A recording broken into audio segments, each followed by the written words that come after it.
Uma boa noite a todos. Que a paz de Jesus possa estar com todos. Nós vamos trabalhar esse tema facinho aqui, ó. Deus, bem fácil, né? Não é muito fácil, não. Mas é fácil, né?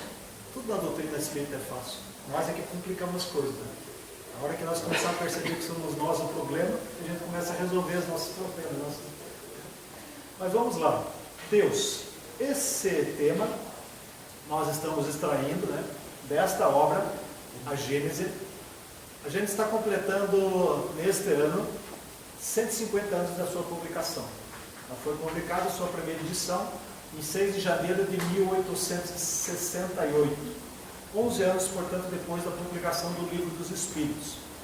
Não porque Kardec levou esses 11 anos para fazer, porque na própria introdução ele já diz que ele segurou esta obra por muito tempo, porque ele estava esperando que os espíritas que lá estavam adquirissem um pouquinho mais de conhecimento para que pudessem então entender o que aqui estava escrito.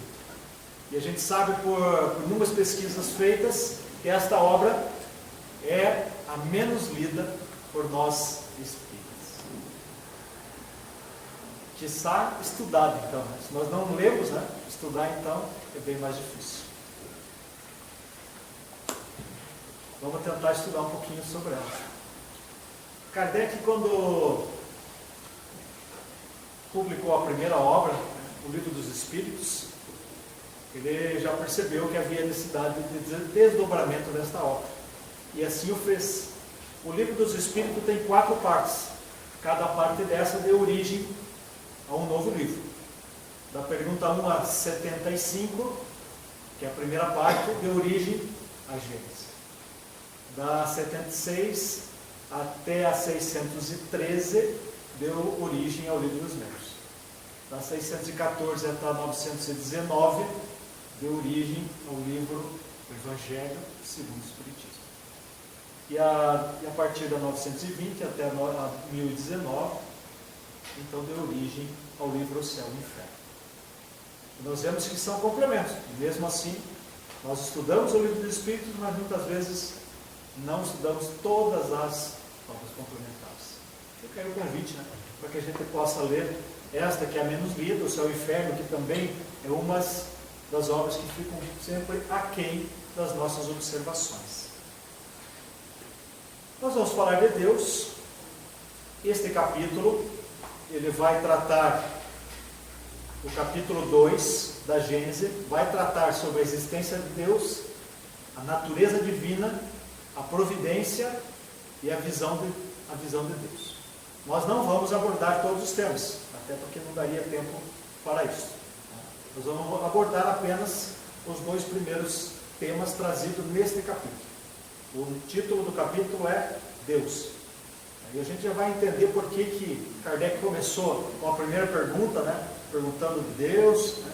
A gente já vai entender melhor isso, como funciona e por que Kardec trouxe esses assuntos por primeiro, né? Tratou isso primeiramente. Quando nós imaginamos e vamos tratar sobre Deus, né? Se nós lembrarmos um pouquinho a evolução da humanidade, nós vamos lembrar que lá no princípio, nós, a criatura, confundíamos os efeitos da natureza como sendo as divindades. Então, o próprio efeito era o Deus. Então, o raio era Deus. Era desta forma que nós imaginávamos. Passou o seu tempo, um pouco mais, observando então que havia uma ação inteligente por trás desses fenômenos. Aí então, colocamos que atrás de cada fenômeno existia um Deus. Não era mais um fenômeno, mas sim, existia um ser inteligente por trás dessas questões. Aí então iniciamos a condução do entendimento do politeísmo, ou seja, diversos deuses. Como a natureza não dá saltos, passa-se os anos, conseguimos então observar o Deus único. Mas ainda numa visão antropomórfica, que na realidade antropomórfico é a visão de um Deus humano, com as características humanas, com os defeitos humanos, mas já começamos a entender que era um Deus só. Como a natureza não dá saltos, passando-se mais um pouco de tempo, vem um emissário divino, e aí nos traz não mais o Deus da guerra, mas sim o Deus de amor. Mas como não dá salto aos nossos processos evolutivos, ainda ficamos arraigados na visão do Deus antropomórfico, Deus humanizado, Deus com as características do homem, aonde castiga, aonde ainda erra, mas, passando um pouco mais de tempo, no meado do século XIX, aí vem o advento da doutrina espírita. Não mais na luz de um encarnado, mas na luz de diversos desencarnados. Trazendo então a mensagem do Deus único, Criador de tudo. Mais do que isso, inteligência suprema, causa primária de todas as coisas. A partir deste momento, a humanidade então começa a observar não mais um Deus inteligente, mas sim a inteligência suprema. Vocês conseguem perceber a diferença sutil a qual nós estamos inseridos neste conceito e nesse conhecimento que estamos adquirindo? Esse Deus não está em nós ainda. Nós ainda não conseguimos assimilar isso. E vamos ver nas questões que Allan Kardec desdobra na Gênese, que ainda estamos atrás deste Deus cósmico.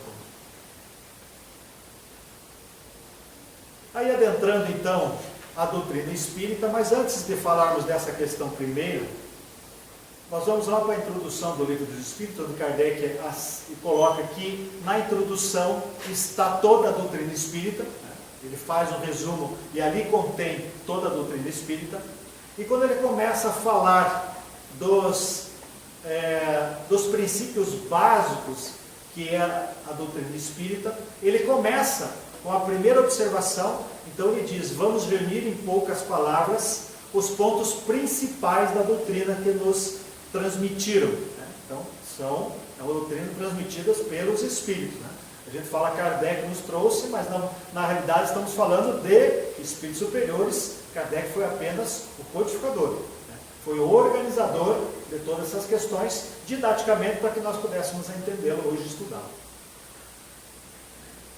E aí continua dizendo que a fim de mais facilmente respondermos a certas objeções. Aí ele começa: Deus é eterno, imutável, imaterial, único, onipotente, soberanamente justo e bom.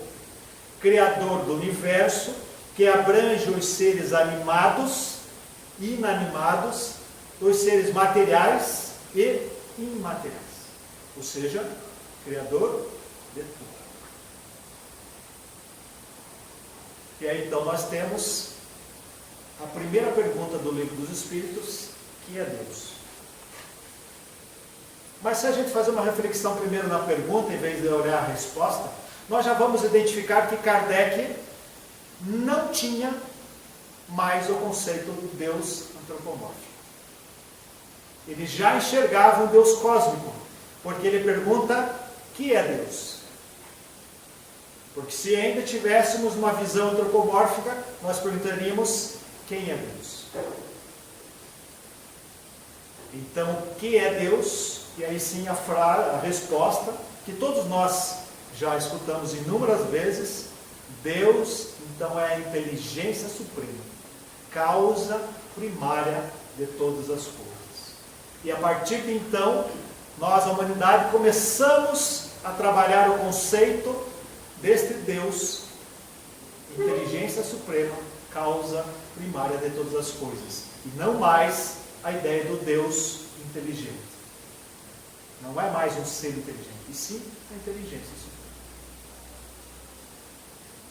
Nós não vamos abordar as questões, e Kardec continua na sequência abordando a temática, mas ele vai desdobrar isso depois lá na Gênese. Nós vamos pegar só um pedacinho disso, para que possamos hoje trabalhar sobre essa questão. Mas no princípio do capítulo 2 da Gênesis, Kardec veio nos dizer: sendo Deus a causa primária de todas as coisas, a origem de tudo o que existe, a base sobre o que repousa o edifício da criação, é também o ponto que importa considerarmos antes de tudo. Então nós precisamos conceituar Deus antes de tudo. Ele já vai trazer essa temática novamente. Nós já vamos ver. Mas ele, em vez de falar de Deus, ele vai falar de uma proposta didática de aprendizado. Para que nós pudéssemos então enxergar o que ele já estava enxergando. E ele começa dizendo: constitui princípio elementar que pelos seus efeitos é que se julga de uma causa, mesmo quando ela se conserve oculta.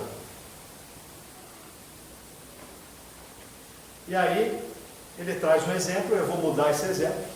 Eu vou trazer um aparelhinho aqui que todo mundo conhece. Todo mundo conhece esse aparelho. É um smartphone desse aqui. Ele toca, não toca? Ele recebe mensagem. Qual é o efeito, a causa, para o efeito de tocar esse telefone? Não vai tocar agora, ele está em modo silencioso, mesmo que alguém ligue para mim agora, não vai tocar. Mas vai acusar essa ligação aqui. Qual é a causa deste aparelho poder tocar, poder receber a mensagem ou uma ligação? É que nesse ambiente está impregnado de energias eletromagnéticas, ondas de raio, a qual esse equipamento se comunica. Alguém de vocês duvida que está cheio, impregnado esse ambiente de energias eletromagnéticas? Ninguém duvida, porque sabe que esse aparelho funciona. Bom, e é isso que Kardec vem dizer. Se todo efeito tem uma causa, a causa do efeito vai ser explicado. Este telefone toca porque nós estamos com energias eletromagnéticas. Se alguma for endereçada para ele, ele vai receber e vai então fazer o que tem que fazer, ou tocar uma ligação, ou receber uma mensagem, ou outra funcionalidade que esse aparelho possa ter. Nem sempre, pois, se faz necessário vejamos uma coisa para sabermos que ela existe, nos diz Kardec. Em tudo, observando os efeitos, é que se chega ao conhecimento das causas. Então, não é um milagre esse aparelho tocar, simplesmente é porque está energias aqui no nosso ambiente. Poderíamos citar a onda de rádio, o próprio aparelho de rádio. Se sintonizarmos lá com uma estação, aqui ele vai tocar, porque está no ambiente essas energias passando por aqui. Nós não vemos, mas elas existem e estão aí. Ninguém duvida disso hoje. Aí ele começa a dar outra característica antes de tratar da questão. Ele vem dizer de outro princípio igualmente elementar. Então, o primeiro é que não há causa, não há efeito sem causa. Então, precisa ter uma causa de todo efeito. A gente, se observar, a gente vai encontrar aonde está a causa daquele efeito ocorrido. Outro princípio, então, igualmente elementar, é que de tão verdadeiro passou o axioma, é de que todo efeito inteligente tem que decorrer de uma causa inteligente. Alguém duvida disso? Acho que não. Nós podemos conceber que esse aparelhinho foi criado por uma mente desprovida de inteligência? Não. Não foi nenhuma mente, foi várias. Porque esse equipamento aqui tem inúmeras questões tecnológicas que foram desenvolvidas por mentes altamente capazes na sua área, que depois gerou esse aparelho, porque aqui tem múltiplas. Mas não foi criado por mente desprovida de inteligência. Portanto, todo efeito inteligente tem que existir todo efeito inteligente tem que existir uma causa também inteligente. É isso que Kardec nos faz refletir. Aí sim, ele vai entrar então, esqueci de pôr a transparência, vamos pular ela. Ele vem falar, então, dizendo, pois bem, lança o olhar em torno de si, sobre as obras da natureza, montando a providência, a sabedoria, a harmonia, que presidem essas obras. Reconhece o observador não haver nenhuma que não ultrapasse o limite mais potentosa inteligência humana. Qualquer imagem dessa que está aparecendo ali, é obra do ser humano? Não é. Não teríamos capacidade de nem criar aquela abelhinha que ali está. Muito menos o nosso sistema, ou a nossa galáxia, ou o nosso corpo físico. Aí então ele faz refletir, que nós possamos refletir. Ora, desde que o homem não as pode produzir, é que elas são produto de uma inteligência superior à humanidade. A menos que nós possamos sustentar que há efeito sem causa. A partir daí, nessa reflexão, nós vamos entender que este ser inteligente, criador de tudo, é que denominamos como Deus.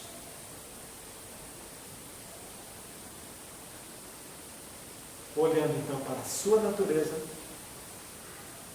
sem outra explicação, a própria lógica nos leva ao entendimento que há esse ser poderoso, criador de todas essas questões.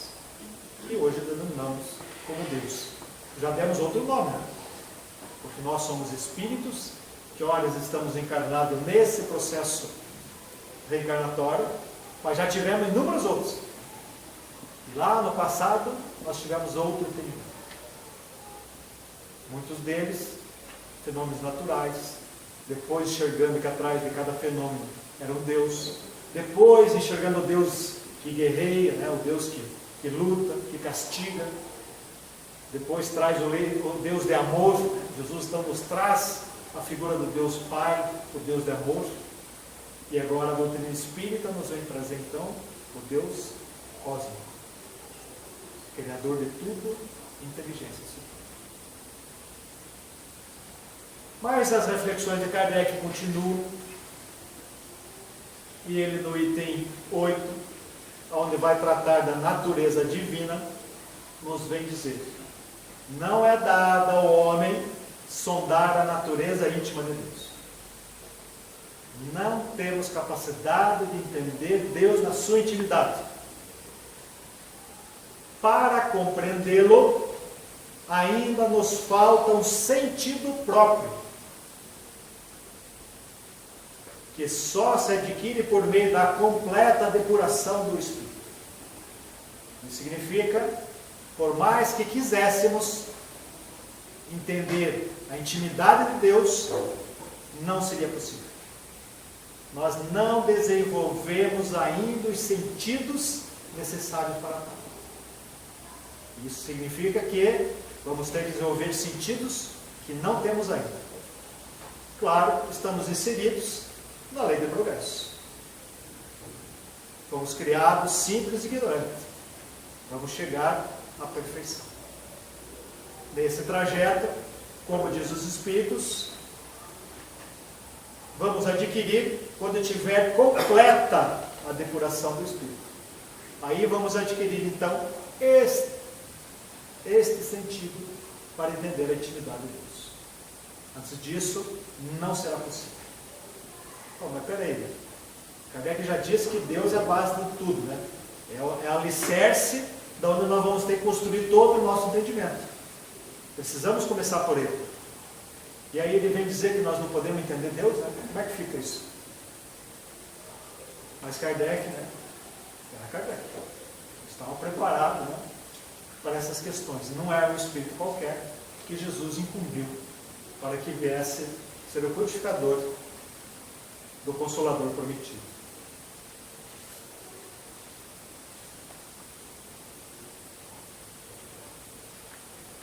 Mas se não pode penetrar a essência de Deus, o homem, desde que aceite como premissa a sua existência, precisamos aceitar Deus, né? Desde que aceitamos a sua existência, pode, pelo raciocínio, chegar a conhecer-lhe os atributos necessários. Porquanto, vendo o que ele absolutamente não pode ser, sem deixar de ser Deus, deduz então daí o que ele deve ser. Vocês entenderam a proposta que Kardec está nos dando aqui? Para que nós façamos uma reflexão lógica dos atributos de Deus, avaliando aquilo que Deus não pode ser, para que então nós cheguemos naquilo que Ele deve ser, através da razão, através da compreensão. Esta é a proposta que Kardec está nos colocando aqui na Gênesis. Sem o conhecimento dos atributos de Deus, seria impossível compreender-se as obras da criação. Sem o entendimento dos atributos de Deus, não temos condições de entender a obra da sua criação. Quando falamos de obra da criação, nós lembramos das figuras que já vimos anteriormente, né? Mas e nós? Nós também não somos criaturas divinas? Não fomos criados por Deus? Isso significa que se nós não entendermos os atributos de Deus, nós também não teremos condições de entender quem somos. Nós não vamos ter a capacidade de compreender a obra da criação, a qual estamos inclusos. Precisamos então aprofundar a questão nos atributos de Deus.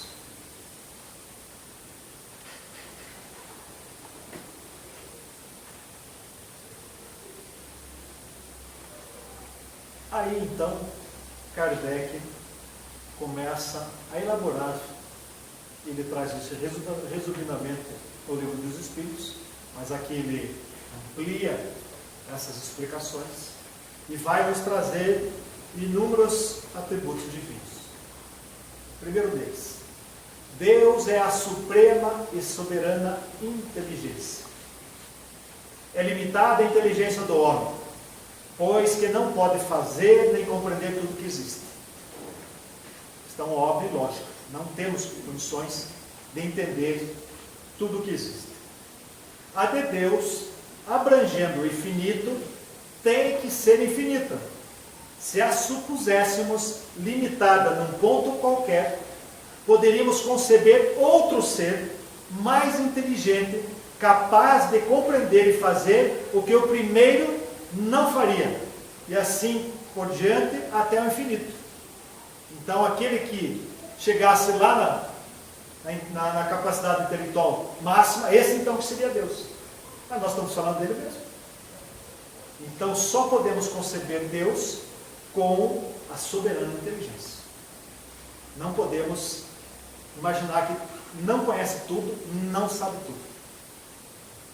Porque se ele não souber, alguém vai saber. Então esse alguém é Deus. É essa a proposta que Kardec nos vai trazer nos atributos divinos. Essa avaliação lógica do que não pode ser Deus para identificar o que é Deus. Segundo atributo, Deus é eterno. Isto é, não teve começo e não terá fim. Aí já dá um nó na nossa cabeça. Porque nós não conseguimos ter uma visão clara do que é algo que não teve início. Porque nós somos criaturas criadas por Deus. Nós não sabemos, né, no fundo. Mas aí vamos lembrar a orientação que Kardec deu lá no princípio. Não temos os sentidos necessários para entender a essência divina. Portanto, nem tudo vai nos caber entender isso. Mas ele faz uma reflexão sobre essa questão. Ora, não sendo nada alguma coisa, coisa nenhuma pode produzir. Eu sou nada. Não é nada, eu vou produzir nada também. Óbvio. Então, teria sido criado por outro ser anterior, e nesse caso, este ser, então que seria Deus. Se lhe supuséssemos um começo ou fim, poderíamos conceber uma entidade existente antes ou depois dele. Então, este seria Deus. Então, Deus tem que ser eterno. Por mais difícil que possamos conceber isso. Outro atributo, Deus é imutável. Se tivesse sujeito às mudanças, nenhuma estabilidade teria as leis que regem o universo. Porque se Deus não fosse imutável, as suas leis também não seriam. E hoje o homem já consegue chegar e ver a maravilha das leis que regem aquilo que o homem já conseguiu conhecer. A ciência nos diz que se alterasse um pouquinho, né, o ângulo do nosso planeta, por exemplo, a vida que nós conhecemos aqui não seria possível. Se mudasse a distância que estamos do Sol, esta vida, não importa ser mais ou menos. Se fosse mais próximo, nós morreríamos todos queimados, se for mais longe, nós vamos morrer de frio. Ele está exatamente na posição para dar essa condição de vida a qual aqui estamos. Entre inúmeras outras que poderíamos citar. Portanto, as leis de Deus sendo imutável, Deus, por ser Deus imutável. Na questão 615 ou 16, Kardec pergunta se as leis de Deus são imutáveis. E a resposta dos Espíritos: as leis são imutáveis como Deus o é. Deus é imutável e suas leis também o são.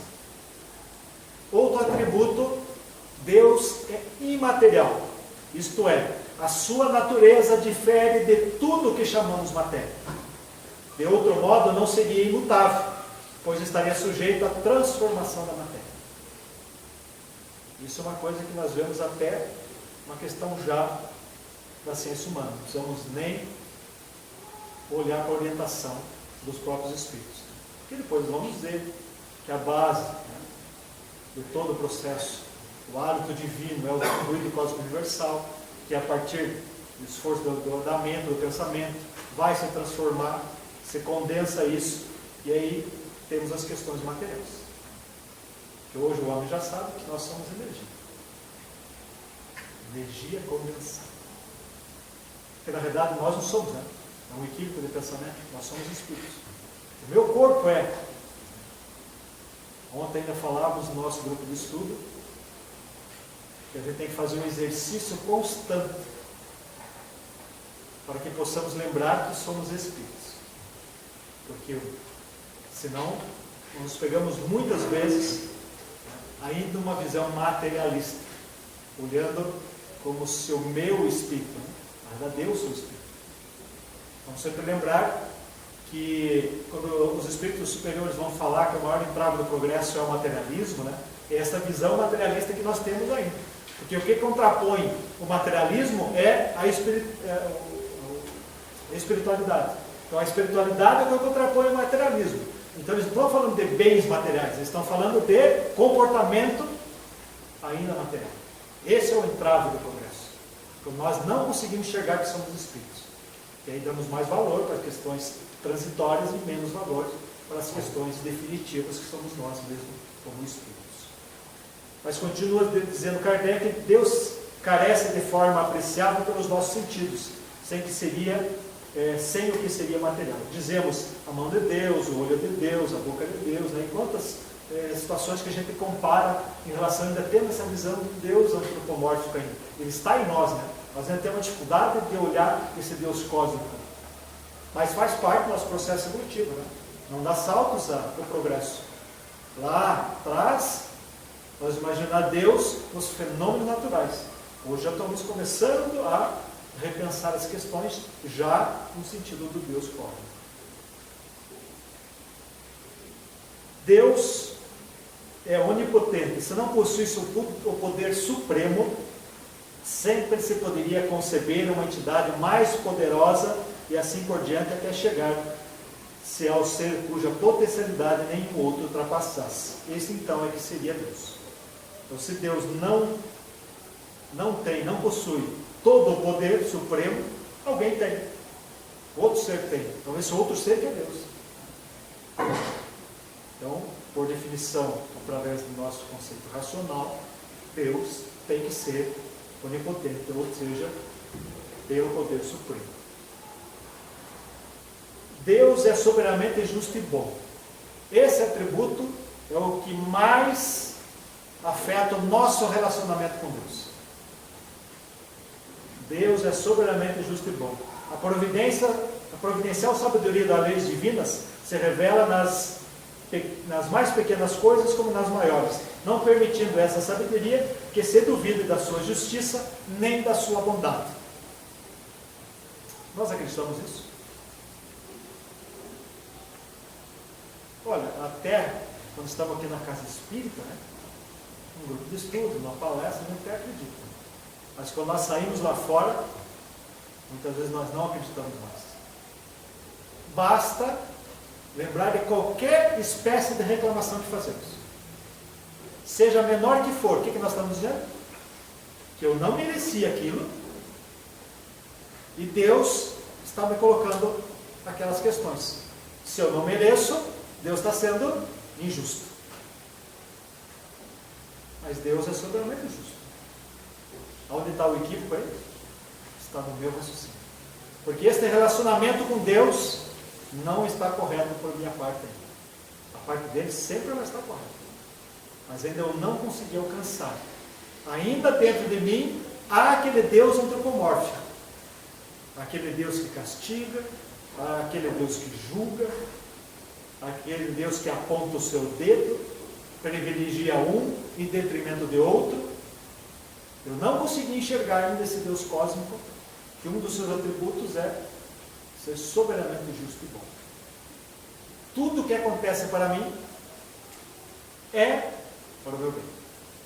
É para o meu melhor. É claro que só esta questão dá alguns meses de discussão, de reflexões.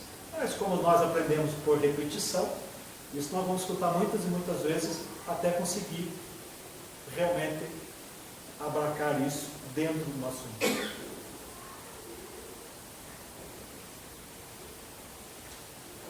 Ainda nos diz Kardec, a soberana bondade implica a soberana justiça. Sem um não existiria outro. Porquanto, se ele procedesse injustamente ou com parcialidade, numa só circunstância que fosse, ou com relação a uma só de suas criaturas, já não seria soberanamente justo e, em consequência, já não seria soberanamente justo, soberanamente bom. Portanto, não seria Deus. Então, vamos repensar as nossas reclamações sobre qualquer aspecto que for. Porque quando eu reclamo, eu digo que eu estou sofrendo alguma coisa que eu não merecia. Que alguém fez e eu estou pagando o pato. Mas, na realidade, Deus não é. Outro atributo, Deus é infinitamente perfeito. É impossível conceber-se Deus sem o infinito das perfeição, sem o que não seria Deus, pois sempre se poderia conceber um ser que possuísse o que lhe faltasse. Então voltamos mais uma vez a analisar. Então, se Deus não é perfeito, alguém vai ter a perfeição. E se esse alguém vai ter a perfeição, então esse é Deus. Mas nós já estamos falando de Deus, né? Então Deus, obviamente, tem a infinita perfeição.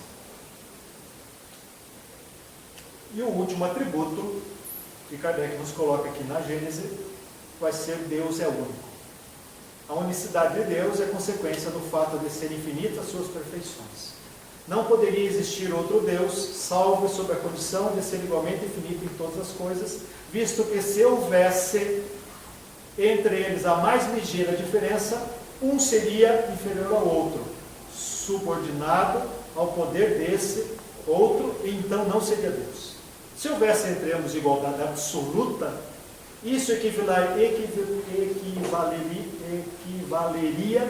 a existir em toda a eternidade um mesmo pensamento, uma mesma vontade, um mesmo poder. Confundido assim, quanto à identidade, não haveria em realidade mais do que um único Deus. Se cada um tivesse atribuições especiais, um não faria o que o outro fizesse, mas então não existiria igualdade perfeita entre eles, pois que nenhum possuiria autoridade soberana. Então nós vemos pelo próprio raciocínio que Deus também tem que ser um. Em resumo, Deus não pode ser Deus senão sob as condições que nem o outro ultrapasse, porquanto o ser que a excedesse no que quer que fosse, ainda que apenas numa grossura do cabelo, é que seria o verdadeiro Deus. Para que tal não ceder, indispensável se torna que ele seja infinito em tudo. É assim que, comprovada pelas suas obras, a existência de Deus, por simples dedução lógica, se chega a determinar os atributos que o caracterizam. É claro que nós passamos rapidamente os atributos, né? Volta aí mais uma vez a indicação, né, de fazer a leitura. O capítulo é bem mais amplo, traz muito mais informação do que isso. Mas Kardec continua dizendo que em tal critério,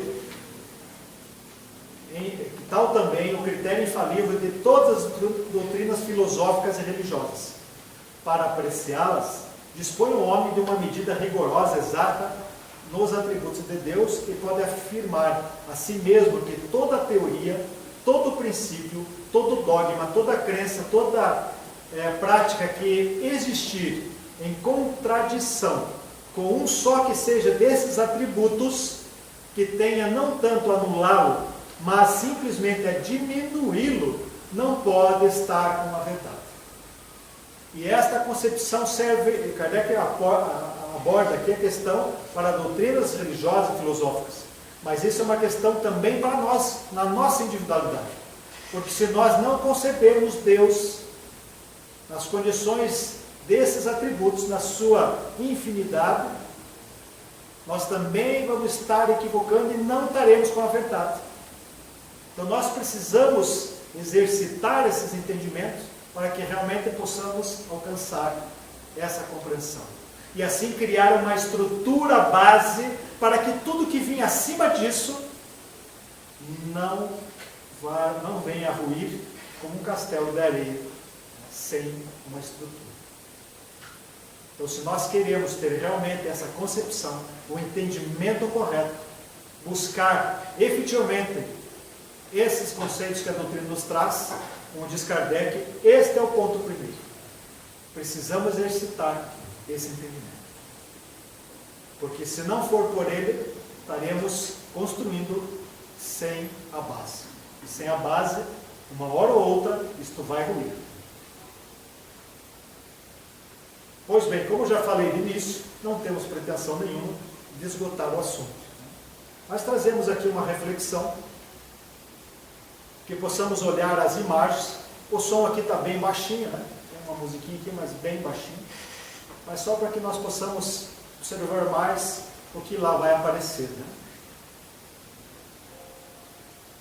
Não é dado ao homem sondar a natureza íntima de Deus. Para compreendê-lo, ainda nos falta o sentido próprio, que só vamos adquirir por meio da nossa completa depuração como espíritos que somos. Mas se não pode penetrar na essência de Deus, o homem, desde que aceita como premissa a sua existência, pode, pelo raciocínio, chegar a conhecer os atributos necessários. Sem o conhecimento dos atributos de Deus, impossível seria compreender a obra da criação. Obra esta a qual nós fazemos parte. Então não teremos condições de compreender quem somos. A doutrina espírita nos propõe uma visão mais condizente de Deus. com a grandiosidade do cosmos. Não mais daquele Deus voltado à terra, aquele Deus personalista, aquele Deus que se preocupa mais com o tipo do templo, com o tipo da veste, com o tipo de ritual que usamos para adorá-lo. Esta visão de Deus é preciso mudar. Temos que compreender Deus cósmico, inteligência suprema, criador de tudo. Temos que ter uma visão que faça mais jus à grandeza de Deus e de seus atributos. Só há de verdadeiro aquilo que não se afaste, nem um tio, dos atributos da divindade. A base sobre o que repousa o edifício da criação. O ponto que importa considerarmos antes de tudo. Deus, Criador de tudo o que vemos e do que não vemos, o que já conhecemos e aquilo que ainda vamos desvendar no futuro. Essa intimidade divina só será alcançada com a nossa evolução, com o nosso progresso, a qual estamos inseridos, pois esta é uma lei de Deus, e que chegaremos lá fatalmente. A velocidade e a rapidez que possamos chegar lá vai depender de cada um de nós. Já temos hoje a ferramenta da doutrina espírita, nos esclarecendo quais são os pontos que devemos mudar em nós, quais são os pontos que devemos trabalhar, modificar, burilar, para que possamos, passo a passo, chegar nesta condição de conseguir entender a intimidade de Deus. Que a paz do Cristo Jesus possa nos amparar e ficar conosco, hoje e sempre.